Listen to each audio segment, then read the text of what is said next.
त्याचं काय वर्णन करावं. त्या हनुमंतरायाने पुढे काय केलाय का. मग म्हणे आई रावणा तू आधी घे माझ्या दर्शना ऐकताची आयशा वचना येऊ प्रवेशे देऊळे. आई रावणाने बाहेरून हाक मारली. बोल माय माय देवी. हा मी तुझा भक्त बोलतोय. दार उघड पाहिजे. हा दार उघड. कारण मी तुझा भक्त आहे.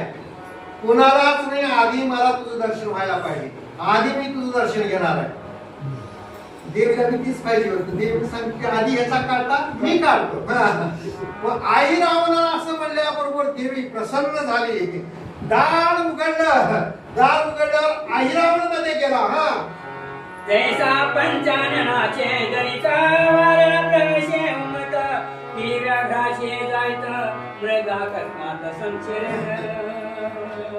श्रीधर स्वामी दृष्टांताने सांगतात वाघाच्या घरला सिंहाच्या जाळीत. सिंहाच्या घरला कोण गेले. हत्ती गेलाय. माघारी येईल का. वाघाच्या कव्यात जम्बूक म्हणजे पोला गेला पाहिजे वाघाला उठवायला. माघारी येते का. विचार कर. येत नाही. तस राम तिथंच आहे. मारुती तिथं ह्याच्या बापाला पताला या भक्तावाला देवीच्या. त्याला काय माहित आहे देवीने गुगले खडखडा म्हणून प्रवेश केला. काय घडलं. की भुजंगाच्या वेदेक प्रवेशला जैसा मुशक की मरणाने नोने पतंग मूर्ख दिवाशी पातळ. मूर्ख माणसाला स्वतःच हित कळत नाही. घात बी कळत नाही. आघात बी कळत नाही. त्याला मूर्ख म्हणावं. मोठा नट भुजंग आहे. भुजंग तर कळते की. भुजंग म्हणजे हे आपलं भुजंग साप. त्याचं 12 महिन्याचं ठिकाण आहे. आणि तिथं उंदीर उंच शाल परकरी दिले. सोडते का उंदराला. सोडत नाही. तस किंवा तसा आई रावण त्या मंदिरात प्रवेश केला.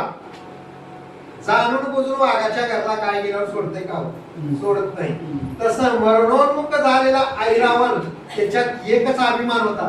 कस काय ऐकलो का लोकांनो. देवी कसं बोलले मला गडगडा.